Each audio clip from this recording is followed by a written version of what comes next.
Assalamualaikum warahmatullahi taala wabarakatuh dan salam sejahtera. Kita masih lagi dalam PDPR Matematik dalam bidang masa. Pada hari ini kita akan membincangkan tugasan dalam buku aktiviti muka surat 32 dan 33. Untuk muka surat 32, aktiviti 2. Arahannya ialah tandakan betul aktiviti yang sesuai ikut waktu. Tandakan betul aktiviti yang sesuai ikut waktu. Jadi kita kena tengok berdasarkan waktu dan apakah aktiviti yang sesuai, gambar yang sesuai. Baik, kita lihat pada waktu pagi. Gambar manakah yang menunjukkan pada waktu pagi? Adakah seorang murid lelaki sedang pergi ke sekolah? Ataupun adakah kanak-kanak bermain tanglong pada waktu malam? Ya, jawapannya ialah kanak-kanak lelaki ini pergi ke sekolah pada waktu pagi. Kedua, waktu tengah hari. Apakah aktiviti yang sesuai dilakukan pada waktu tengah hari? Tidur atau makan tengah hari? Ya, jawapannya ialah makan tengah hari.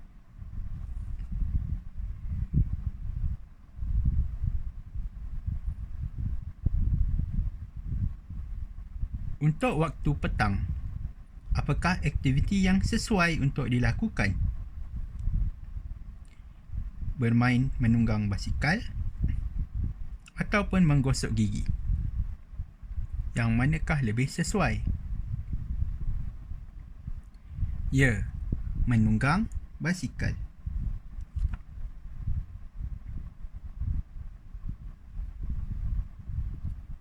Waktu yang berikutnya ialah waktu malam.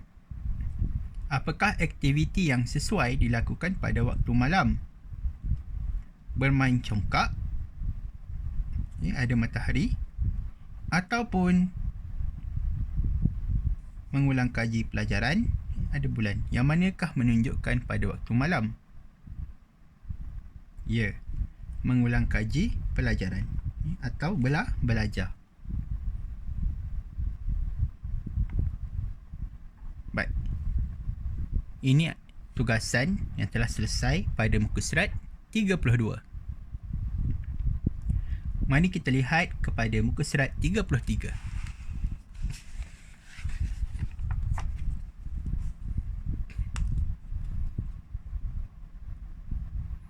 Baik, pada muka surat 33, aktiviti 3. Warnakan laluan ikut waktu dalam sehari. Lengkapkan jadual di bawah. Warnakan laluan ikut waktu dalam sehari. Lengkapkan jadual di bawah.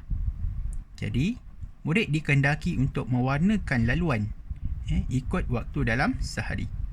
Untuk kemudian, apabila dah warnakan, disuruh lengkapkan jadual di bawah. Jadual ini. Aktiviti akil. Yang pertama, kita lihat pada waktu pagi. Hari dimulakan dengan waktu pagi. Waktu pagi pergi ke sekolah. Pergi ke sekolah pada waktu pagi. Selepas pada waktu pagi, waktu apa pula? Adakah waktu petang? Adakah waktu malam? Atau adakah waktu tengah hari? Ya, waktu tengah hari. Jadi kita warnakan laluan ini. Murid boleh menggunakan pensel warna untuk mewarna laluan ini. Jadi dia pergi belajar pada waktu tengah hari. Selepas waktu tengah hari, apakah waktu yang berikutnya. Adakah pada waktu pagi, laluan ke waktu pagi, atau laluan ke waktu petang? Ya, laluan menunjukkan kepada waktu petang. Jadi selepas tengah hari adalah pada waktu petang, iaitu bermain bola.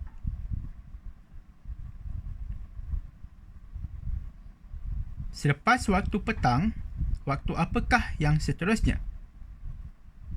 Waktu malam.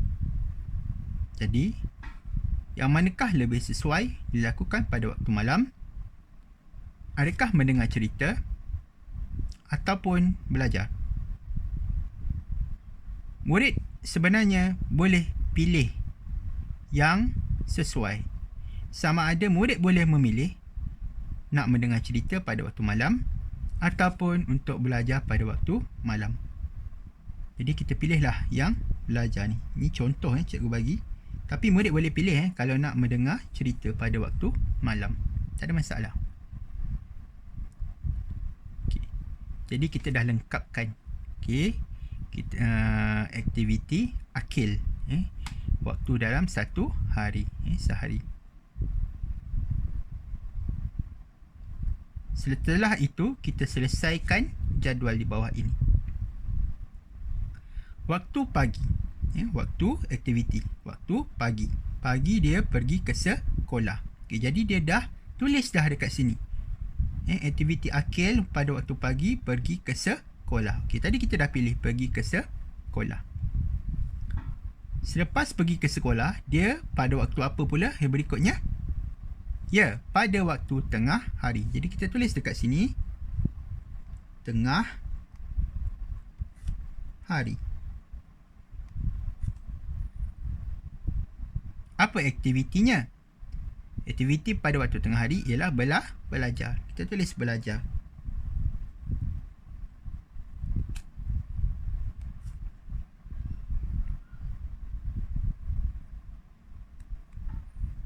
Baik. Seterusnya, selepas waktu tengah hari ialah pada waktu petang. Jadi kita tulis pada waktu petang.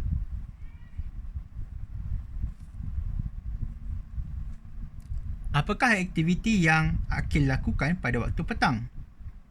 Iaitu bermain bola.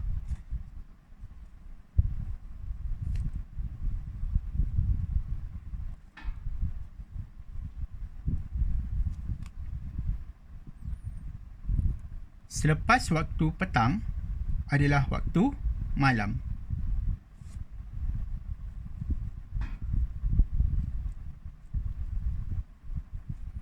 Apakah yang akil lakukan pada waktu malam? Belajar. Tadi kita pilih belajar, cikgu pilih belajar. Kalau kamu nak pilih mendengar cerita, kamu boleh tulis aktivitinya mendengar cerita. Tak ada masalah. Okey, tak ada salah pun dekat situ. Okey. Ini hanyalah cikgu beri contoh. Okey, jadi itu sahaja pelajaran untuk hari ini. Lengkapkan tugasan yang telah kita pelajari hari ini pada muka surat 32 dan 33. Cikgu harap video ini dapat membantu anda untuk kita sama-sama terus belajar. Sampai jumpa lagi. Terima kasih.